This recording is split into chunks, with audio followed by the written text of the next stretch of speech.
sabun meluoko boma wele yot dok romelamal, jama whitewashing bar soap, sabun ya yoza, aye sabun luoko boma beloyo, ki sabun ma romelamal kun tiki rangi mataki cream, jama aye mung me kelo lewi gangi, mole kombo dok miu leo kit ma bom yorbet kwede ki kome. Nonge dukan ki supermarket duju may loboman.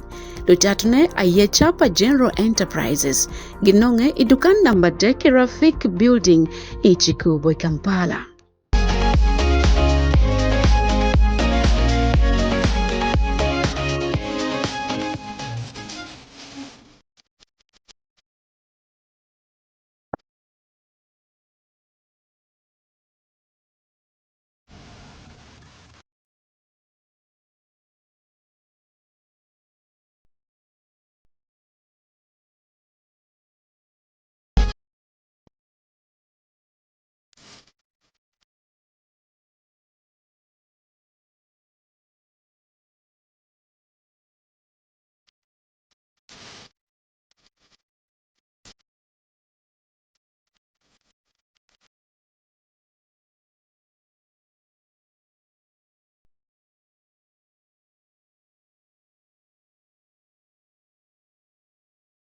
Manok ini wati okan ku diok nanti kacu ki kot maduong entity mirti ne amir jola in mata kot wale yupo ini ringo doro gen me chawa me press digest for the twal ringi o for mateka na yes boka do icho di nini show my be this time kota da ko chawo chwe na chawo woto fa wa ni twara lo no ngamete ki wota tung boru ka bedak na peduong chawo de tung kono chawo tung kono abin tu na kawa Kenya da kota be pare me go chawo maduong mo ka mati ye ni ba chwe o maduong wa brak pe kata chi da ko chwe man gik manok wa cha kar kwa ko man kon dok na jam pe chir jam pi dite ka moni ka en we pe kata pi na wa ni in be ni rok mata igona simse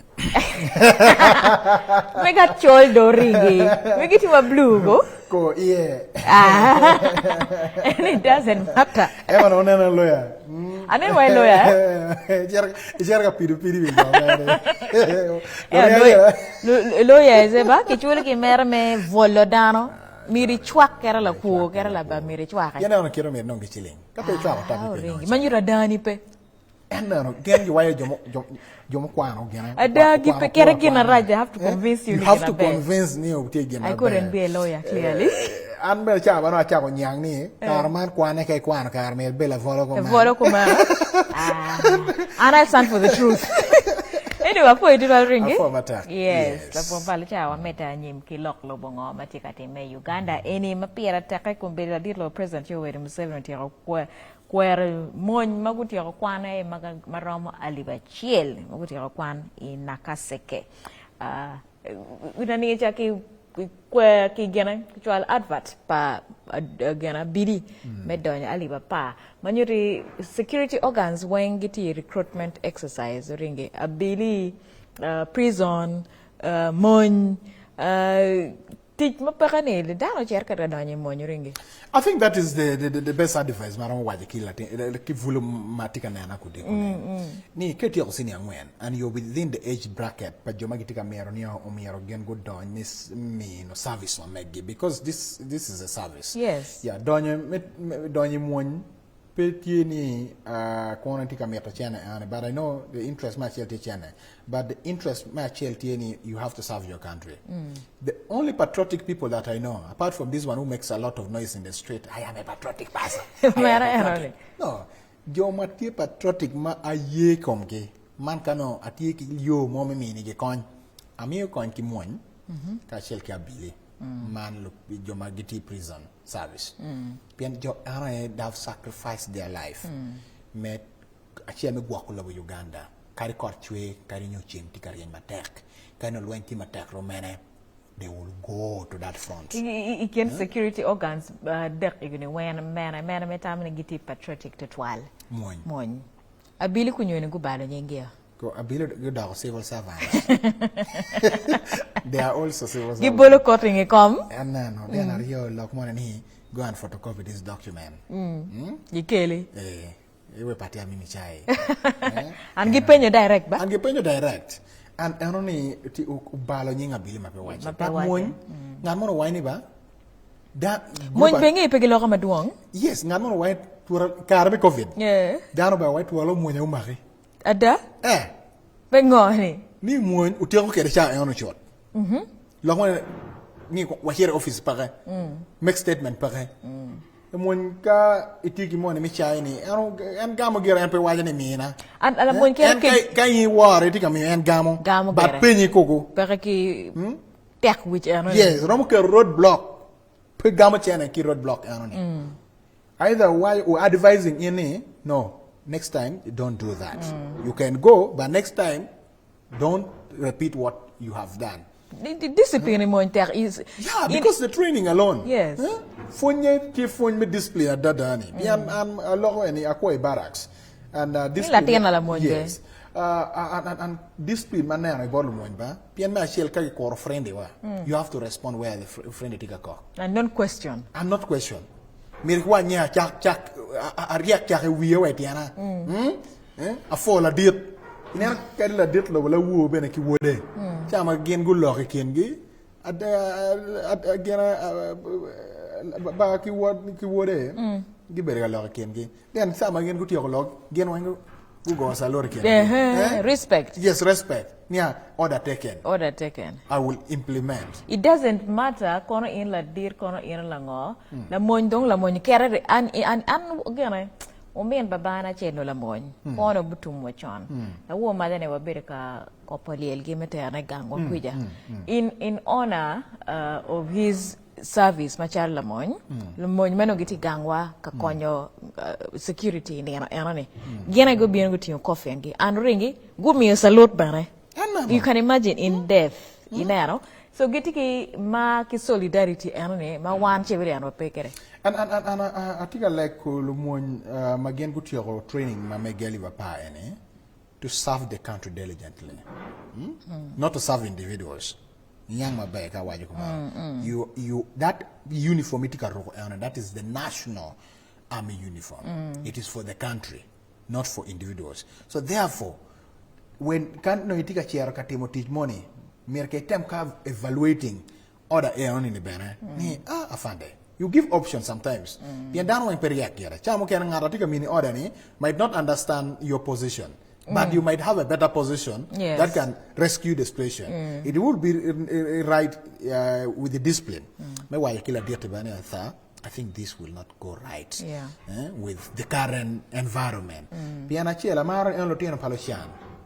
Paul gi en tiano palo chana emo che odani monyane angere gi bera o kweni in pedo ni mon pega chelo beru ni awajo ni adoi barracks dena neno kin ma babana bena ko kere inspiration pega chelo ni no no, I don't want also to be like him. No, but why not? Most people want to be like their fathers. No. Yan kanu weng lo mon nga ma dire ma ya ko la ne la dit lo wore la moñ be ko again ringi ko no woro ayo kwa da woro ko ema reason ati a chiel aneno ma chiel aneno nya o ringi Dennis man awaye ni enika do moñ abere mekilo do la vora kan cha weng ko lo promotion no bero ta piano nena ko mabana babana we jale kanyi o ringi o gieni way eni gena la ko malo eni but you will be in the service but no promotion pebere yo to 12 and that's why the other time even the MP Kotogong was asking the minister ni ke kat kon ki list for promotion ma wote mo ka nan kon carry his balance.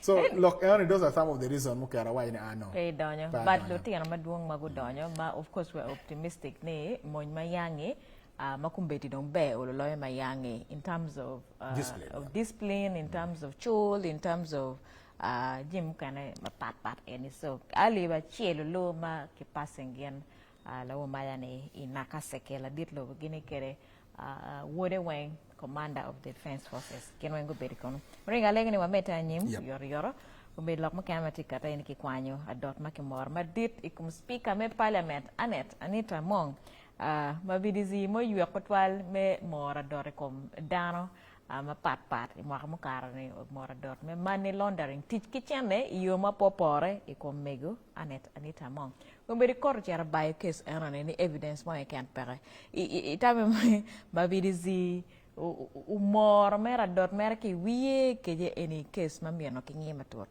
yeah Emma ka la pilida motie lo Uganda ma okwano lo dok ngeo tich kiria kone mo eno no ki gang kwan le bongat mo mi ne chena ni miro chule mo miro otem jame money and team mabirizi and all these cases are right ke kenye dano chayo don't take it for granted. That is the problem. Yes.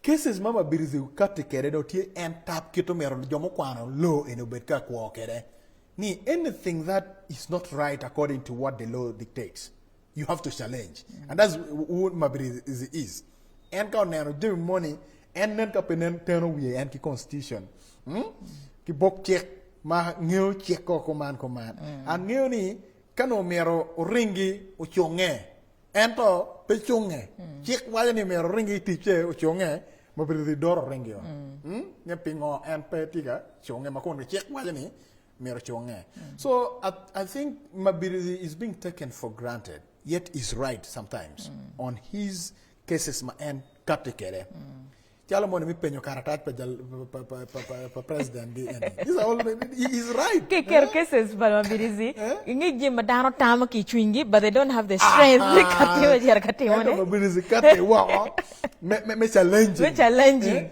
And he's not motivated by money. Yes. Chene en pe mero ni gimine chene o mero tim ngo e kate ki case ane.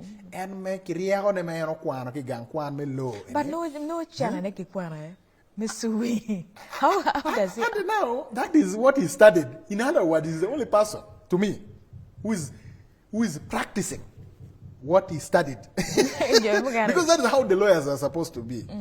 Lawyers, you're not supposed just to wait for somebody to come to you. Yours is to challenge the status quo, basing on the legal knowledge. This is illegal. Because there's legality and there's illegality. So anything that is illegal, it is the lawyers. But in this case, Meganita Mong Bernapo Cheraka defending herself. Case be record konoko. Now that is where now the problem is. Yes. The bench and the bar. Yes. Issues to do with the police to investigate. I think Mabirizi acted like a whistleblower. He needed now support. And court watching the evidence back. And who was supposed to support Mabirizi? Was either police, the CID, and the Director of Public Prosecution. Now, Anka Akok, Awayaniba, Jam Eni is not right. I am supposed to give lead to the investigating bodies. Pian Mabirizi is not an investigator. He's just a lawyer who wants the law to be followed. So, he lacked that support from the investigating bodies. Kalno Eno Katekomano, we expected the investigating bodies to come in and work together with him. Now give us the lead. What are you saying? But pona case mo can ma and door surviving East Africa got challenging Lokpa election. We po ma eno you will file motakachel. Must have a meeting to the Supreme Court. But it motivates me. One, it motivates me a lot, Mabirizi. You have to keep going. Yeah, at least his right. legacy is. Yes, and it is also his constitutional right. His constitutional right. right. You bole or you call. Yangeja. Yangeja. Yes. Oh, we don't will. He was in prison for 2 years. But all do not persevere. He does not give up. He give up. Na pirida male mabirizi modoro speaker of parliament aneta mong iloko money laundering kumberi ki bolo kesa wako ati nyakane kanyi wani ke. Ento case pala ko gweno. Noke ma. Anyway, momenta nyim kumbeti lok ma tikakati ma let ena ye lok meto pa Abili machon Sam Omara mo utola wo chawa beach mekudiko ena ye lok kare kanyi wawinyi kere ringi la wo mo aki studio pitap kanyi kwana ena no o ma of course Abili ma Uganda wujola ma igipe tika chue tutwal ki kuma dit ikom topa Sama Mara kapenge Sama Mara bera Abili muti mateka twale karme walk to work 2011 to 2012 jomo kante wachini utenye legacy ma le mono ne luoni controversial dan mo kana no tiki opinions o tama megi kom en mano pegi martwal but ke watching e ko teacher utim teach mamir en team maintaining law and order. The number one job you mandate for police and a preservation of law and order, maintaining law and order. Machala Bidi, Makawachi Kwan ko teacher, he did his job. Yeah, wakti upala diata Sam Omala uyueka bere me coach.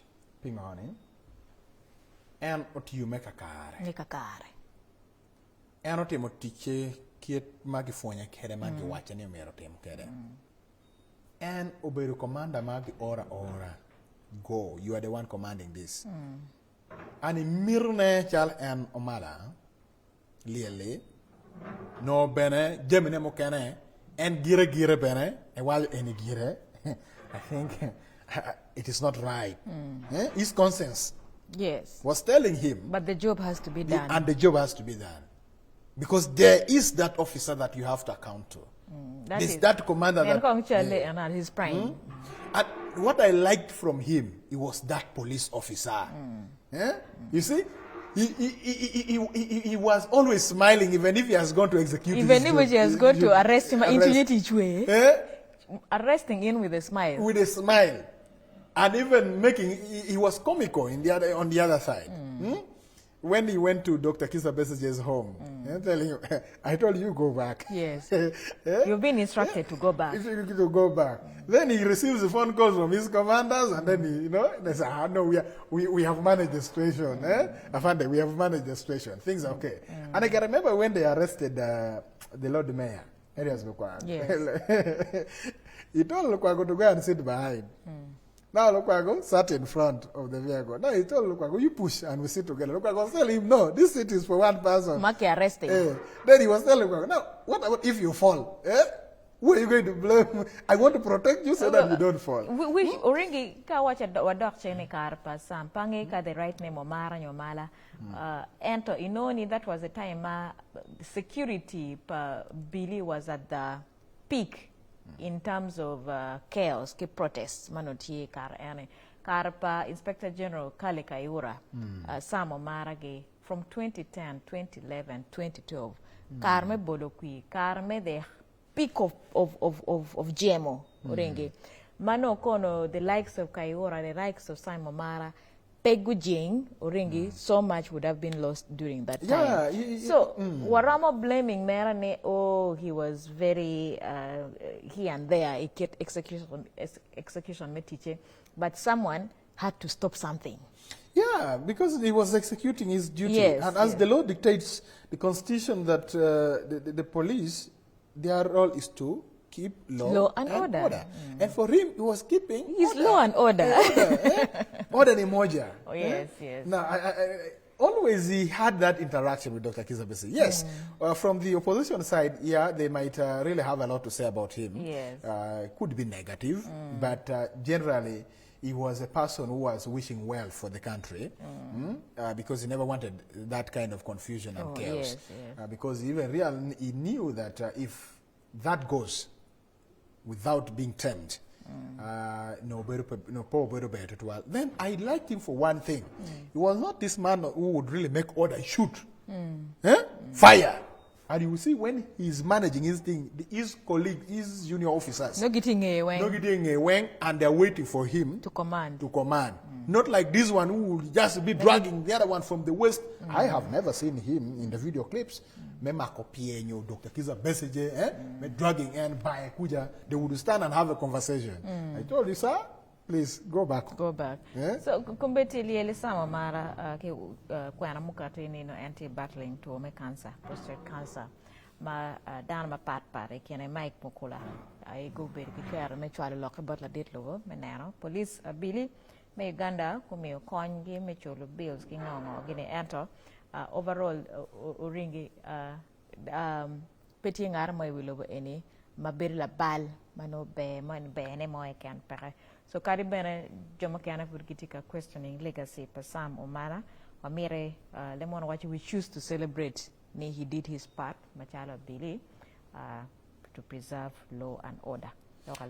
Yes. Yeah, and I think there's something that mira ki correcting my bay. Atika ne lock me cancer. When you come to cancer, konya dano temi cancer. I think government mira kate kilima uduk. Let's first invest in the health sector. Yes, we need security. Yes, the budget is going for security, but let us look at the health facility. Pian gwaina ki Uganda Cancer Institute ba. Tie ka kare pa ko madiat full. Tie lock me le machine mergeti kere chama anoto joma kan cha kata ki chelm pa oriat me Uganda Cancer Institute.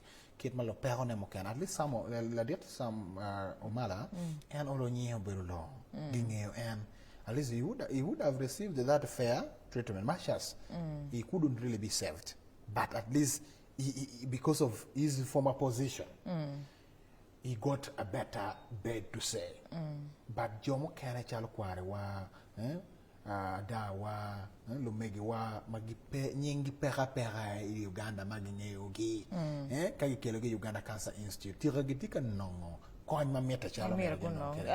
Research meta ringi. Yes. Research you can trained staff, machinery, equipment. Kichana ki research meta ikirme luenyi kumtuome cancer.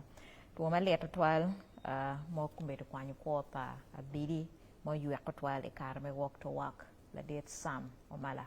Walego ni tibune oyue kabedu me kuch. Amir kongwa yue omana kadak wadug wanen lok matitime international news.